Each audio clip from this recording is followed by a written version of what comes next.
but we're going to have a great panel, one that I'm very much looking forward to, because the three people who are coming up here were instrumental in how Bradfield came about. We're going to have, and I'll welcome them to the stage, the Chairman of the Board of Governors of Bradfield, Tony Shepherd.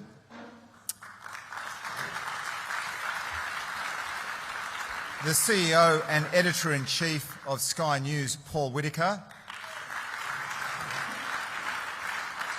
And the Managing Director of the Daily Telegraph, and at the time in 2014, the Editor-at-Large of the Daily Telegraph, John Leman.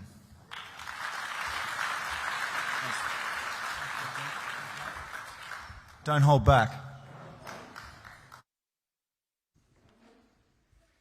Good afternoon, everyone. Welcome to this beautiful venue. It actually was in this room 10 years ago where we staged the very, very first Bradfield Oration. And, it was my privilege back then to be the MC. It seems like yesterday, but nearly 10 years ago since we conceived this campaign and event at the Daily Telegraph, and it's grown to what it is today. And I think the achievements of the decade and having a passion for progress is, you can see that in the video that we saw earlier, the fruits of that.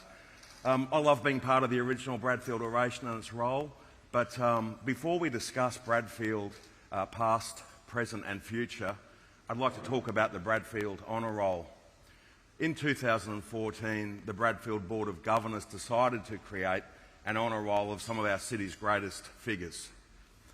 Over the years, we've inducted a range of worthy Sydney-siders, going all the way back to Governor Lachlan Macquarie, Elizabeth Macquarie, Mary Reeby, Jean Utzon, of course, Frank Lowy, Neville Wran, and of course John Bradfield. This year, we'd like to acknowledge someone without whom the Bradfield Oration would not exist. He's a visionary whose legacies include the Sydney Harbour Tunnel, and whose passion for this city and its people sees him continue to push for bigger, bolder venues and entertainment today. So please join me in celebrating the fact that the Chair of the Bradfield Board of Governance is this year's Honour Roll recipient, Tony Shepherd. Come over. I'll present you this, Tony. Thank you very much for everything you've done. Thanks. Terrific. Okay. That's beautiful. Lovely. So we'll move to the panel. Looking forward to dissecting that oration full of detail from the Premier. Plenty of policy measures there that we can sink our teeth into. And as the Premier himself acknowledged, he is on the hook. And I think that's a good place to start. But we'll get through that. But first, I thought, being 10 years, we should maybe go back to our humble origins. And Tony, maybe just tell us how the whole Bradfield idea came about. I think back then you were moving and shaking around Sydney pretty much as you are now. And Paul, of course, was I think a brave and fearless editor of the Daily Telegraph, keen to make his mark on the city and beyond. So how did we get to where we are today? It was quite simple. I always had a lot of admiration for Paul, and we were discussing, the lack of forward planning, the lack of vision for Sydney, and I was just getting involved in setting up WestConnex at that time. Yeah. Anyway, I've always been a fan of Bradfield going way back, and I had, read his books, and I actually had a map of the 2016 plan, and I gave it to Boris, to Paul. Of course, I never saw it again. I don't think you've got it back to this day, have you? But Paul is, really imaginative, and he dwelled on that for a while, and he obviously did his own research on John Bradfield, and came back and said, look, I think we should celebrate Bradfield, and we should have an oration every year, and we should use that as an opportunity to push government and business to do something about the growth and the development of Sydney as the world's best city. And so that was the derivation of it. But it was Paul's idea to create the oration, but he embraced the Bradfield image and what Bradfield had achieved.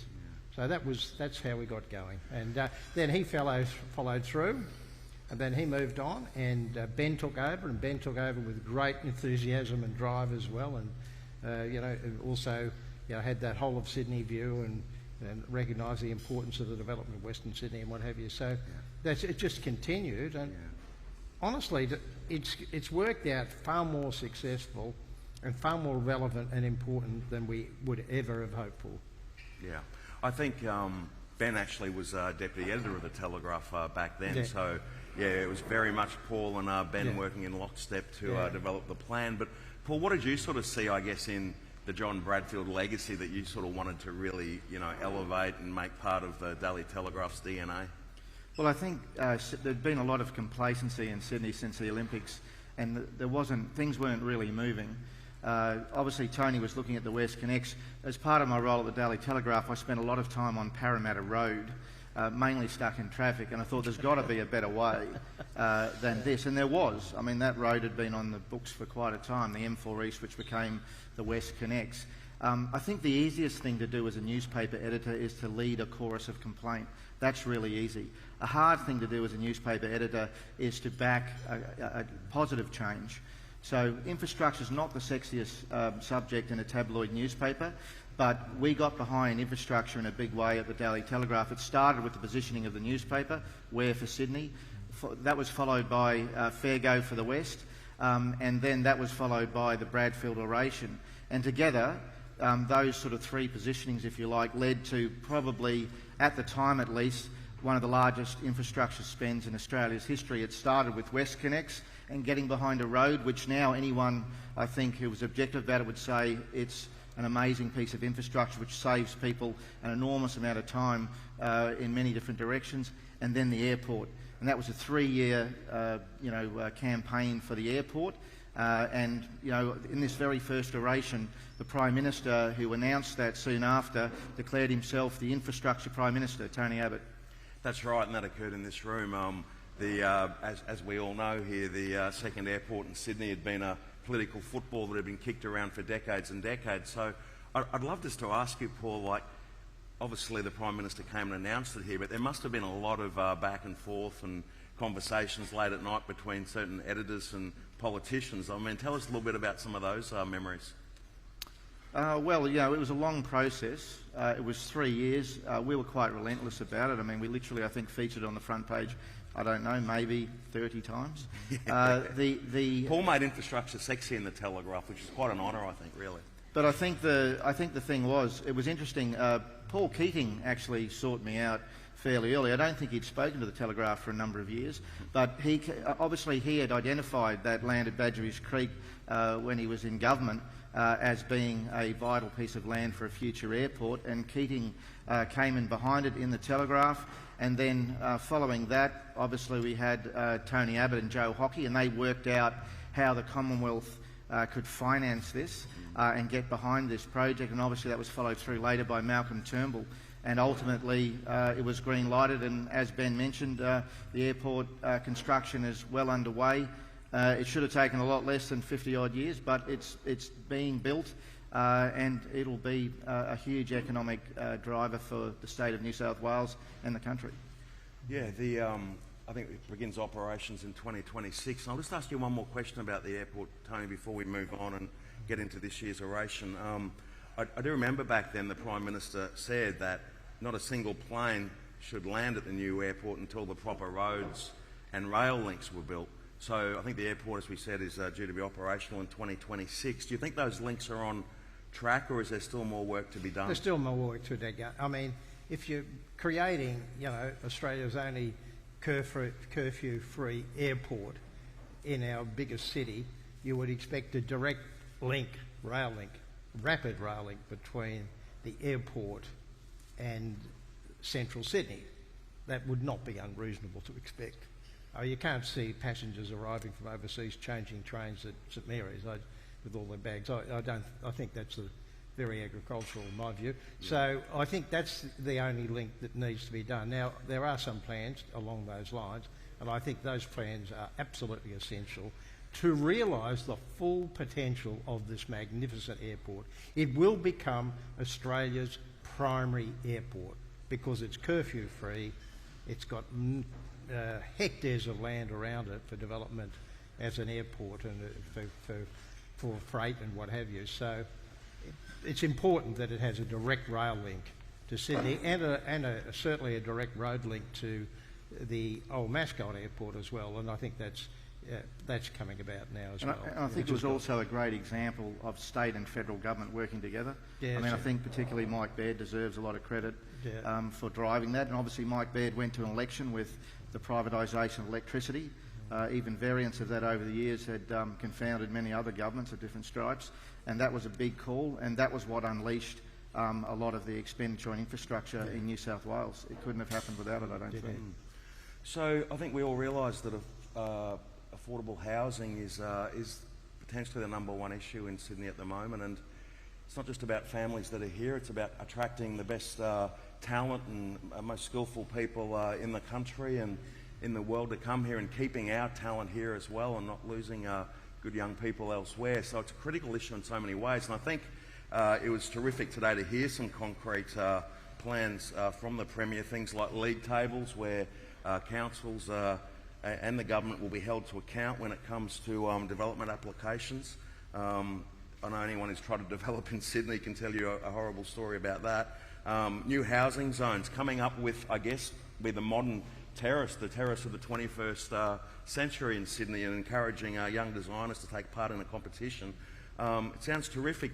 What do you guys, I guess, think about the plans that you heard today, and do you think there'll be opposition that the government will no doubt have to navigate when it comes to cutting through councils? Look, there'll be always the normal NIMBYism, but it's a great step in the right direction. It is a great step in the right direction. As the Premier has quite rightly said, supply is the issue, and there's plenty of money out there to invest in housing. It just needs the starting pistol to go. And if we can get that happening earlier, then we will help solve this problem. Yeah. So it's essential, and I think it's extremely welcome. Yeah, certainly developing 6 houses a year for every 1,000 people is not going to get us. It's not going to get. Well, every year we have a shortfall in housing of about 25,000 houses, and it builds up over time, and that's the excessive demand. We've got to get rid of that shortfall, and we've got to actually build up some reserve, as it were. Yeah. What do you think, Paul, as a former editor of the Telly? What sort of opposition do you think will come out of the woodwork? It's always easy to find opposition. Yeah. It's always harder to be positive about it, but I think the league tables is a good idea. Yeah. I think the Premier's messaging is internally for the Department of Planning. I mean, how you're ranking against other states. Yeah. I mean, other states are developing things 3 times faster than New South Wales is, so that'll be evident in the tables, and I think it'll put some pressure on those who make the decisions. Yeah, and certainly the efforts to reduce insurance is another good plan that we've heard today. Yeah. Yes, it's central. Yeah, I know there's another thing that's come up before and worth airing again probably is like we've obviously got incredible amounts of superannuation in Australia now. Do you think there's ways we should be being able to use some of those sort of funds to develop infrastructure in Australia, because some of that money goes offshore to do that very thing? Well, look, we've done a survey recently in the industry, and we found that insurance and superannuation companies in Australia and banks are looking for opportunities to invest in infrastructure, and they have been leaders. I mean, we started that with the Sydney Harbour Tunnel, and it's progressed since then quite significantly. Yeah. So the money is there, and it's looking for a home. Not only is it national, it's international. Yeah. There was a survey recently where found 93% of overseas investors would love an opportunity to invest in infrastructure in New South Wales or Australia generally. So the money's there, the cash is there, just tap it. Yeah. But I think also so many times we've missed the opportunity, I mean, Tony knows full well the Sydney Harbour Tunnel. There was supposed to be 2 more lanes, but it was going to cost another 50 cents for the toll, so therefore it didn't go ahead because it had to be 1 coin. Obviously that's well in the past now, but just shows you that what we're doing now is building a duplicate tunnel at enormous expense, and you think of all the billions that could have been saved if someone had had the vision of John Bradfield, who could see a multi-lane bridge at a time when it was opened, I think at a time when there was less than 200,000 cars in New South Wales and 11,000 cars a day were using it, but he built it for 100 years ahead. Yeah, good call. So in wrapping up, what if you were Premier, Tony, or had an opportunity to do one thing to really unlock the potential of Sydney today, what would be in your mind, do you think? Well, I guess the first thing would be to see Paul Whittaker elected as Lord Mayor of Sydney. I think Clover's got a lock on that, mate. But secondly, I think that whole reform of the planning process, and today we've got a strong message from the Premier, they're moving down there, but planning generally, not just for housing and what have you, but for infrastructure, for factories, for shops and what have you. I think we need to streamline the planning system and make it more rapid and less expensive without compromising the quality. I think that's the biggest challenge.